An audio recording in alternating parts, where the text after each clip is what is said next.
Ďakujem pekne.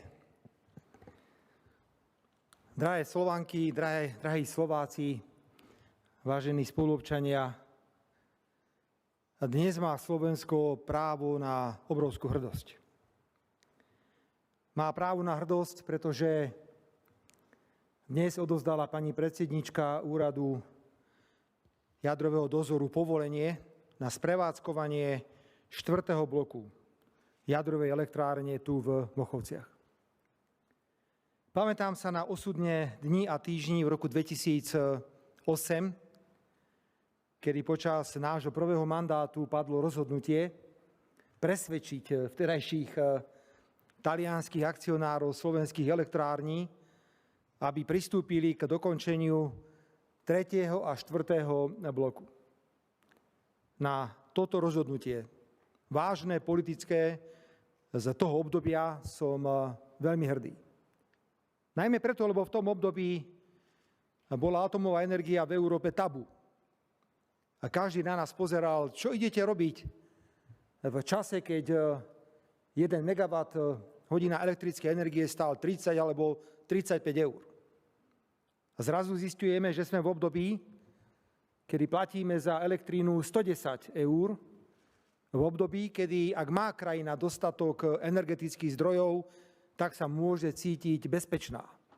Nejde len o zbrane, nejde len o protilietadlové systémy, protiraketové systémy. Ide o to, či krajina má alebo nemá dostatok elektrickej energie.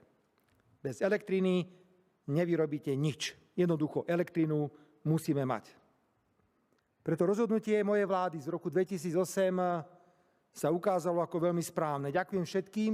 Musel by som robiť dlhý zoznam ľudí, ktorým by som chcel poďakovať za realizáciu tejto obrovskej stavby. Dnes sa spustil do prevádzky, alebo spúšťa sa do prevádzky 4. blok jadrovej elektrárne v Mochovciach. Jeho výkon je okolo 470 MW. Je to reaktor, ktorý s ďalšími reaktormi tu v Mochovciach a reaktormi, ktoré máme v Jaslovských Bohuniciach, zabezpečia, že Slovensko bude čistým vývozcom elektrickej energie, že budeme mať dostatok elektrickej energie sami pre seba. Ale čo je najpodstatnejšie, stali sme sa svetovým lídrom. Už to bolo naznačené, pokiaľ ide o spotrebu elektrickej energie, tak podstatne viac ako 70% elektrickej energie pochádza práve z jadra. Už aj vo Francúzsku je to menej, ako je to na Slovensku. Sme teda svetovými lídrami. A sme lídrami nielen vo výrobe elektrickej energie z jadra, sme lídrami aj v skúsenostiach. A ja verím, že dokončenie 4. bloku a naše ďalšie veľké ambície, ktoré máme v súvislosti s novým jadrovým zdrojom v Jaslovských Bohuniciach, nás budú robiť ako krajinu ešte zaujímavejšími.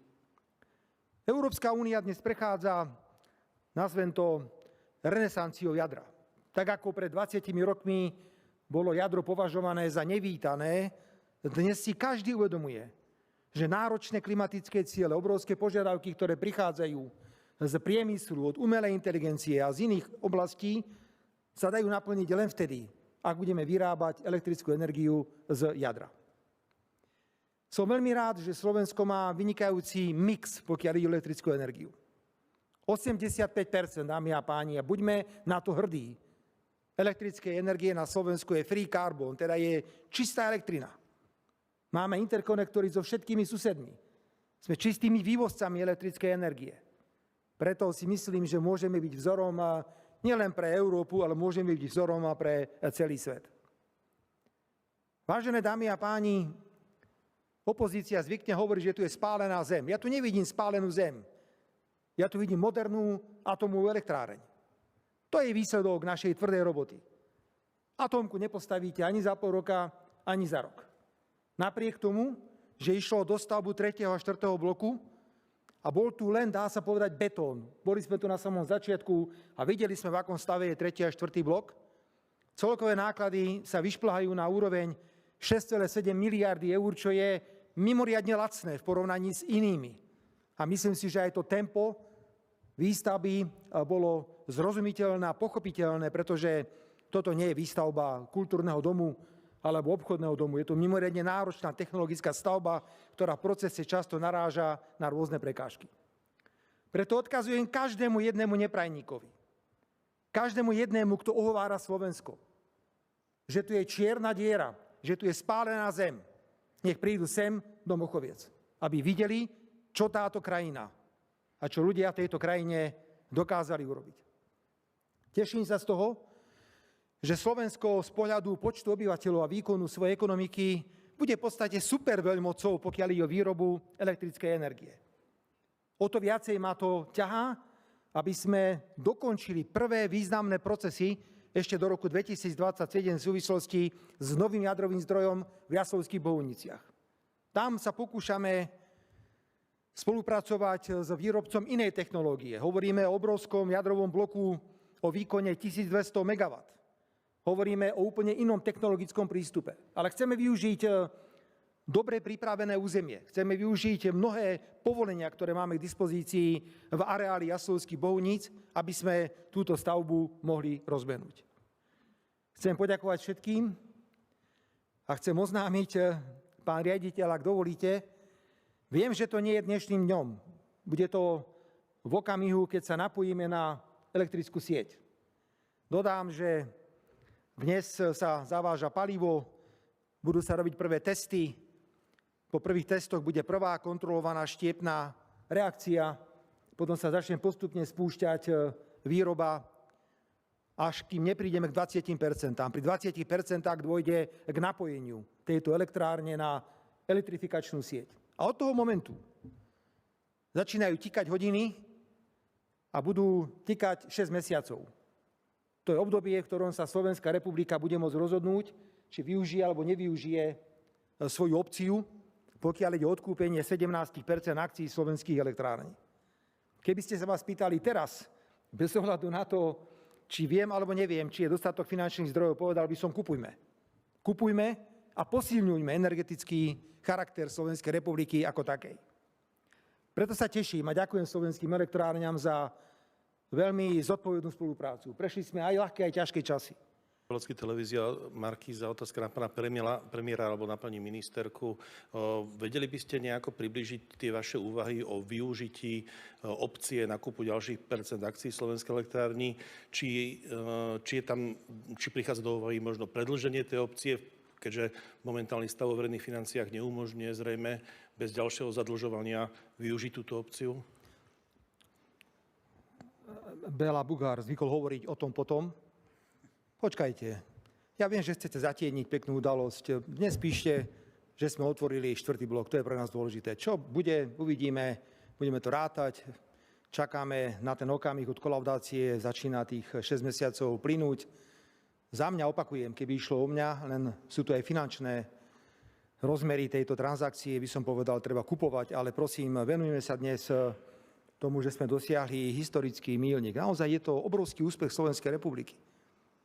Pán redaktor, ja neverím, keď čítam, pozerám, nič tu nefunguje, čierna diera, všetci odchádzajú, koniec sveta a potom prídem a zrazu zistujem, že letisko na roztrhanie, budeme asi stavať ďalší terminál, atómky sa tu stávajú, cesty sa stávajú, všetko funguje, preto sa domnievam, že je potrebné dnes toto posolstvo Slovenskej republike dať, pretože len zlé správy púšťate. Toto je dobrá správa. Ja som hrdý dnes na Slovensko, dnes som hrdý na ľudí, ktorí postavili takéto fantastické dielo. Škoda, že nebolo možné ísť s médiami priamo na miesto, ale to je doslova je to zážitok. To treba vidieť, čo všetko dokážu ľudské ruky.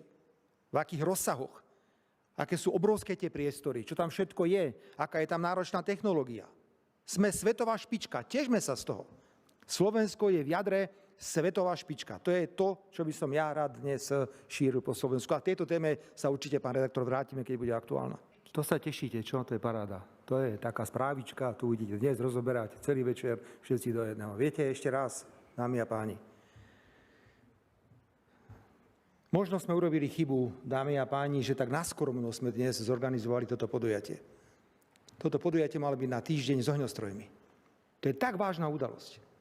My sme dnes dali do prevádzky reaktor, ktorý bude pokrývať 13% elektrickej energie spotreby na Slovensku. 13%. Stali sme sa svetovým lídrom vo výrobe elektriny z jadra. Vy prídete, samozrejme, napísaná otázka, ideme pokaziť všetko, klebeta, poďme to šíriť, čo by sme predsa dovolili nejakej vláde, aby mala aj nejaké dobré správy. Ja odmietam tento čierny pohľad na Slovensko. Ja jednoducho odmietam. Bolo to presne to isté pri voderadoch, kde zamestnanci z voderadov, ktorí na základe rozhodnutia koncernu, pretože oni nemali odbyt, to nebol problém Slovenska, boli doslova rozobratí okolitými fabrikami, lebo dnes na Slovensku nám chýba 130 000 ľudí v priemysle. Už sa konečne na to Slovensko pozerajte pozitívne. Už konečne začnite to Slovensko ľúbiť. Majte ho radi. Ja ho ľúbim, ja ho mám rád, na rozdiel od vás. Ďakujem veľmi pekne. Ďakujeme veľmi pekne. Pokiaľ ide o tlačovú správu slovenských elektrární, ju nájdete v printovej verzii v Pressroome alebo na webovom sídle. Ďakujeme veľmi pekne, do počutia.